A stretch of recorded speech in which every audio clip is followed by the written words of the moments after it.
नमस्कार, सुबह के 10 बजने को है, वक्त हो चला है अपना बिहार का। मैं हूं शुभे मिश्रा आपके साथ और बुलेटिन की शुरुआत करेंगे सियासी खबर के साथ। जन सुराज के संयोजक प्रशांत किशोर ने लालू प्रसाद के मुस्लिम वोटर में सेंधमारी शुरू कर दी है। मोतिहारी के बापू सभागार में मुस्लिम एकता सम्मेलन का आयोजन किया गया और इस सम्मेलन में काफी संख्या में मुसलमानों ने प्रशांत किशोर के प्रति अपना विश्वास जताया है। विधानसभा चुनाव में प्रशांत किशोर का साथ देने का हाथ उठाकर यह ऐलान किया है। वहीं प्रशांत किशोर ने सभा को संबोधित करते हुए कहा कि मुस्लिम भाइयों को नेताओं ने ठगने का काम किया है। लालू प्रसाद ने बीजेपी का डर दिखाकर मुस्लिम वोट लिया। प्रशांत किशोर ने मुस्लिम समाज से साथ देने की अपील भी की है। विरोध नहीं किया, मुसलमान लोग कह रहे हैं अरे भाई इनको हमारा वोट नहीं चाहिए थे, क्यों हमको इनसे बात करना है। बिल्कुल हम आपके मुंह पर कह रहे हैं, हमें आपका वोट नहीं चाहिए, हमें आपका साथ चाहिए, हमें आपकी दुआ चाहिए, हमें आपकी दुआ चाहिए। रहे हैं जिनको सिर्फ लालू जी का डर दिखाकर भाजपा और नीतीश वाले अभी तक वोट लेते आए। जैसे आपको भाजपा का डर दिखाकर लालू जी वोट लेते आए हैं, वैसे ही नीतीश और भाजपा के लोग लालू जी का भय दिखाकर जो वोट ले रहे थे, अब उन लोगों ने अपने लिए रास्ता चुन लिया। और देखिए, जन सुराज के संयोजक प्रशांत किशोर के बयान पर बीजेपी ने तंज कसते हुए कहा है कि पीके भी तुष्टीकरण की राजनीति करने लगे। किशोर जी भी तुष्टीकरण और विभाजनकारी की नीति पर आ गए हैं। क्या जनाब, वाह, क्या बोल रहे हैं कि अगर मुसलमानों का साथ मिल जाए तो बिहार तो क्या यूपी में योगी जी को भी हरा देंगे। अरे साहब, सपना देखते रह जाएंगे।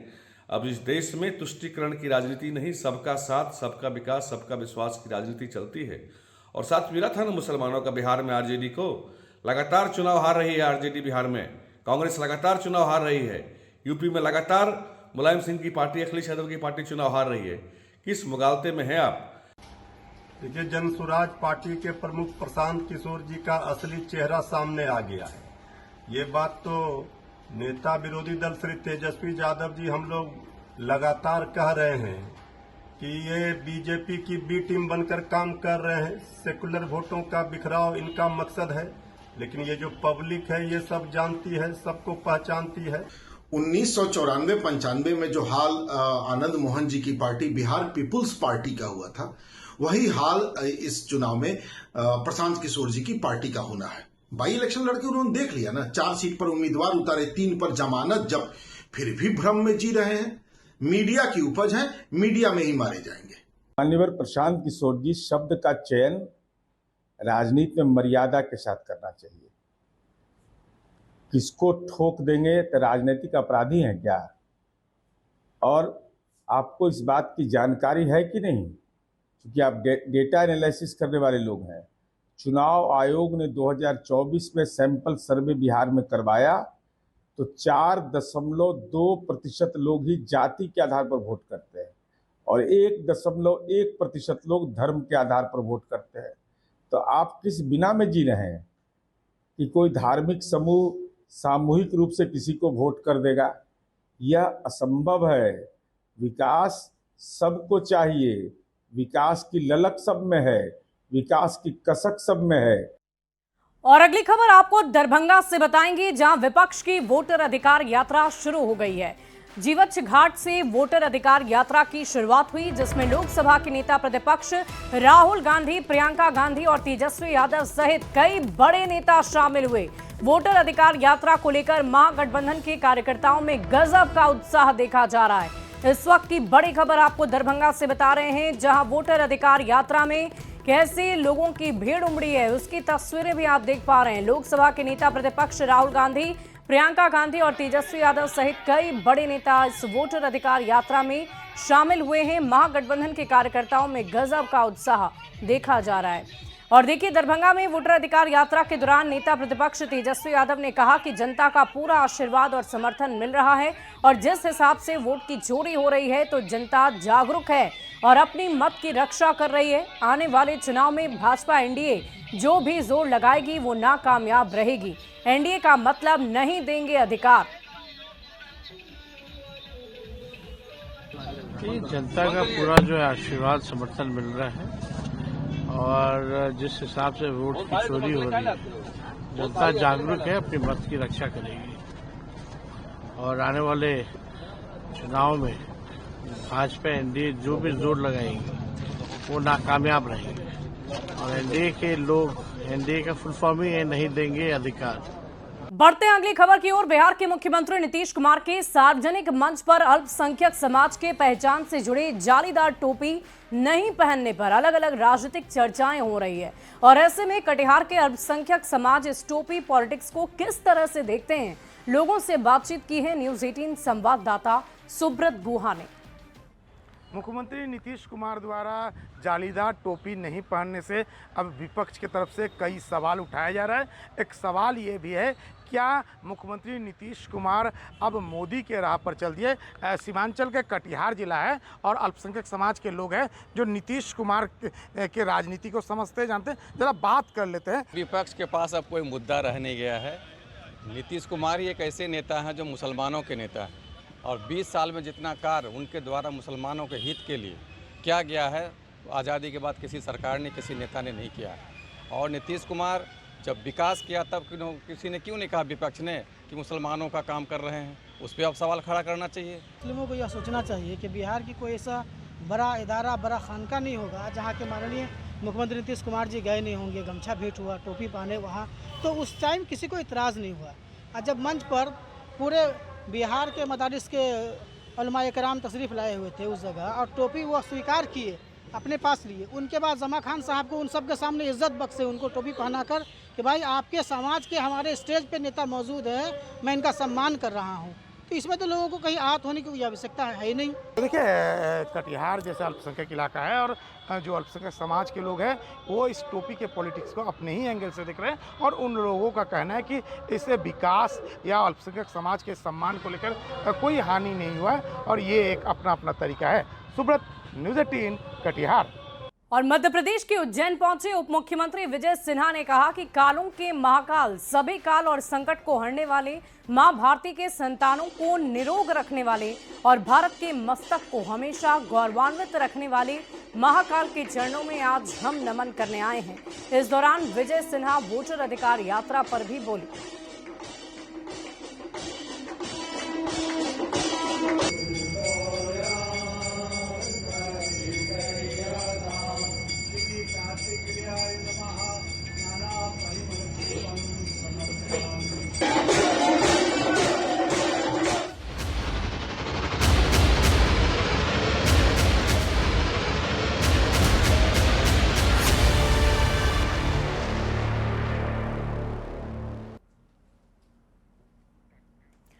और अब बाढ़ बारिश की करेंगे, जहां कैमूर में लगातार बारिश की वजह से पहाड़ी नदियां उफान पर है। जिले भर में कल 6 से अधिक नदियां उफान पर हैं और नदियों के उफान को देखते हुए वन विभाग और जिला प्रशासन ने लोगों को झरने और नदियों से दूर रहने की हिदायत दी है।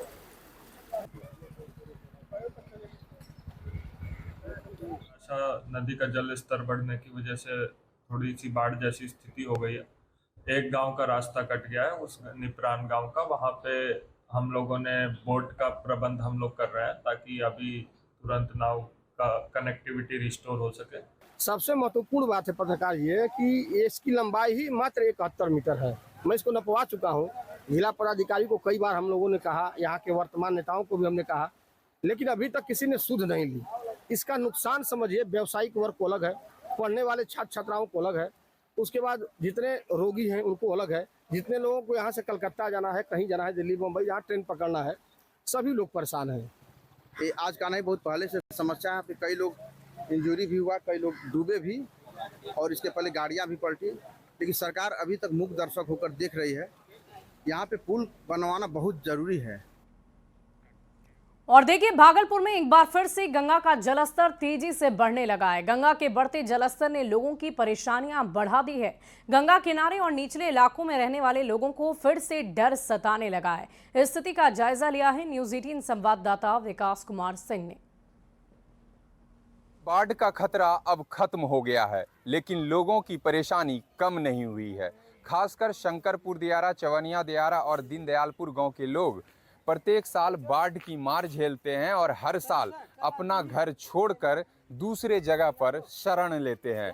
अब गंगा का जलस्तर धीरे धीरे कम होने लगा है, तो ये सभी बाढ़ पीड़ित अब अपने घर की ओर लौटने लगे हैं। लेकिन किस तरह की परेशानी हो रही है अब जब बाढ़ खत्म होने लगा है? बाढ़ खत्म होने पर हम लोग को कादों से, पानी से, बीमारी से बहुत अधिक झेलना पड़ रहा है। हाँ, दिकदारी में ही है कि कादों में जिधर जाते हैं तो कादों में है, खाना पीना की व्यवस्था नहीं है देरा में। चूल्हा बारते हैं तो चूल्हा में पानी है, कादो है, कीचड़ है, बीमारी है, बहुत तरह की झेलना पड़ रहा है। बाढ़ से अधिक झेलना पड़ रहा है हम लोग को। बाढ़ के बाद हमको तकलीफ होता है। क्या नाम हुआ आपका? सियाराम महतो, दिलदारपुर। चलिए इस और तस्वीर देखिए कि ये सभी जो है बाढ़ पीड़ित हैं। अब सुरक्षित ठिकानों पर ये शरण लिए थे, अब धीरे धीरे घर लौटने लगे हैं। बता दें कि प्रत्येक साल हजारों की संख्या में दियारा में रहने वाले लोग बाढ़ की चपेट में आते हैं और तिनका तिनका जोड़कर हर साल अपना आशियाना बनाते हैं और फिर बाढ़ में ये आशियाना बिखर जाता है। विकास कुमार सिंह, न्यूज़ 18, भागलपुर। वहीं आरा के दामोदरपुर पंचायत के जवनिया गांव में गंगा ने ऐसा कहर बरपाया कि पूरा गांव पानी में विलीन हो गया है। देखते ही देखते हजारों की आबादी खुले आसमान के नीचे आ गई। दामोदरपुर बांध पर लोग शरण लेने को मजबूर हो गए। जिला प्रशासन की ओर से सामुदायिक किचन के माध्यम से लोगों को खाना खिलाया जा रहा है। बाढ़ पीड़ितों की तस्वीरें हमने आपको दिखाई है।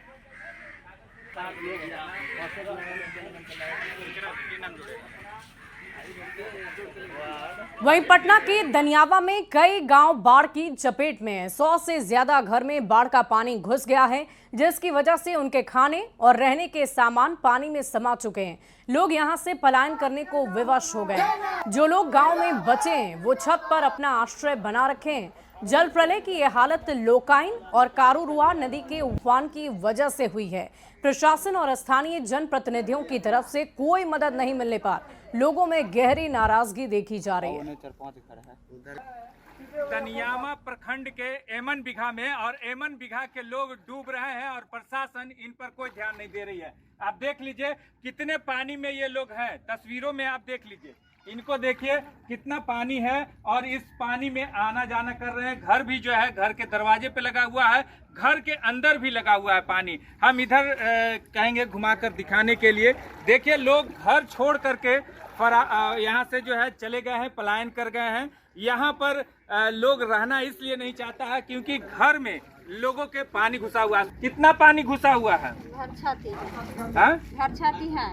भर छाती है। हाँ। तो कैसे आना जाना होता, रहना कैसे हो रहा है? इसी सब छाता पर आते हैं यार, बैठे भूखल प्यासे सब। कोई देखने वाला ना है। कोई देखने वाला नहीं? कोई नहीं सर। सरकार नहीं आ रही है? कोई नहीं आया है। सरकार कोई गुहार नहीं सुनी? मुखिया अभी तक नहीं आया। नहीं आया है। कितना पानी घुसा हुआ है आपके घर में? इधर इधर है। कितना? भर छाती सब डूब गया है। खाना कैसे बना रही है? कोठा पर पानी ही पानी है चारों तरफ, पूरा गांव पानी में डूबा हुआ है। लोग घर छोड़ करके पलायन कर चुके हैं और ऐसे में कोई मदद के लिए नहीं पहुंच रहा है। दनियामा से न्यूज़ 18 के लिए अमरजीत शर्मा। और सहरसा के भेलाही गांव में स्थित एक नवनिर्मित पुल बाढ़ के कारण ढह गया, जिससे कई गांवों का संपर्क ही टूट गया है।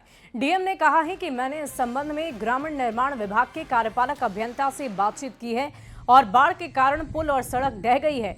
विभाग की ओर से एक जांच दल तैयार की गई है। जांच दल की रिपोर्ट का अभी इंतजार है। रिपोर्ट मिलने के बाद संशोधित अनुमान तैयार किया जाएगा और काम फिर से शुरू किया जाएगा।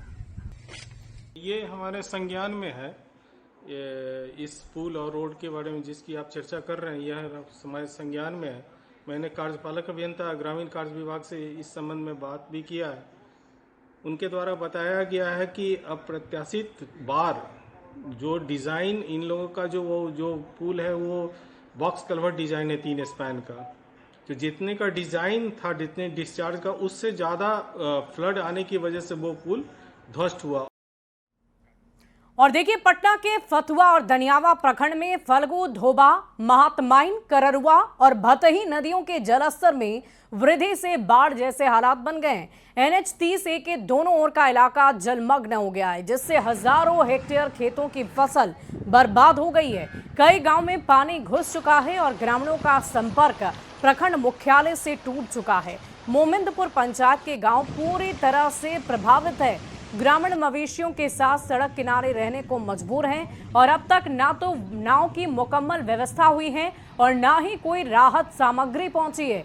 प्रशासन से शीघ्र मदद की मांग की गई है। कल दिन से बढ़ा है सर, लगातार बढ़ता ही जा रहा है। बढ़ता ही जा रहा है। पानी बढ़ने से क्या क्या प्रभावित हुआ? क्या क्या दिक्कत? फूले डूब गया सर, एक दो जगह रोड कट गया सर। रोड भी कट गया है। कौन कौन गांव प्रभावित हुआ है? यह पूरा लगभग मोमिनपुर पंचायत प्रभावित है सर। पानी भरने से दिक्कत हो रहा है। निशिपुर का गाँव, गाजीपुर गाँव, करलीगा गाँव, मोमिनपुर गाँव, सब फसल धान लगा हुआ था, सब फसल बर्बाद।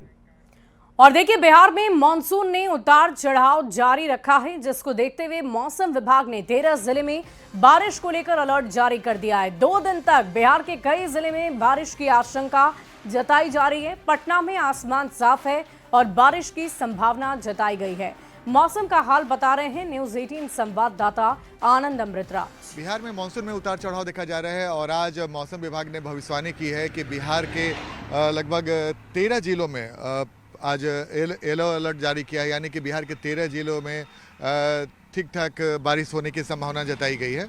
और साथ ही मौसम विभाग ने कहा है कि अगले 24 घंटे में लगभग हल्की और कई जगह पे मध्यम बारिश होने की संभावना है, जबकि 26 जिलों में आसमान साफ होने की भी भविष्यवाणी की गई, यानी कि मानसून धीरे धीरे कमजोर पड़ता जा रहा है।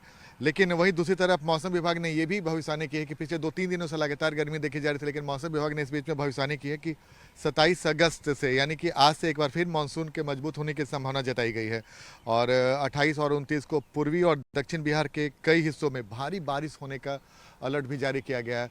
तो पिछले 2 दिनों से मानसून कमजोर थी बिहार के कई जिलों में, लेकिन 27 और 28 से बिहार के कई जिलों में फिर से ज़बरदस्त बारिश होने की संभावना जताई गई है।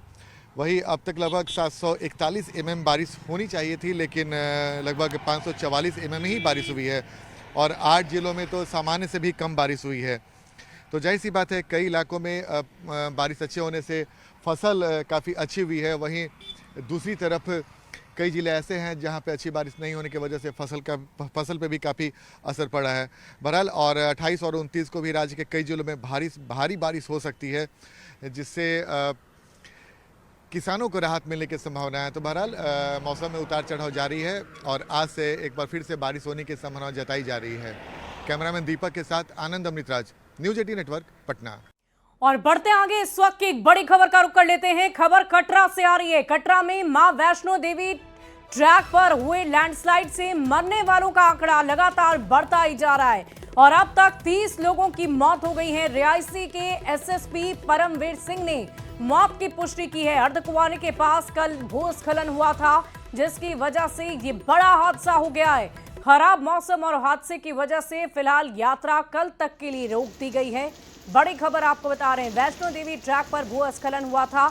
अर्धकुंवारी के पास ये भूस्खलन हुआ, जिसमें मरने वालों के आंकड़ों में अब बढ़ोतरी बताई जा रही है। लगभग 30 लोगों की मौत हुई है, ऐसी जानकारी सामने आ रही है। बड़ी खबर आपको बता रहे हैं, 30 लोगों की मौत की खबर है। कटरा में लैंडस्लाइड पर ये बड़ी जानकारी आप तक पहुंचा रहे हैं।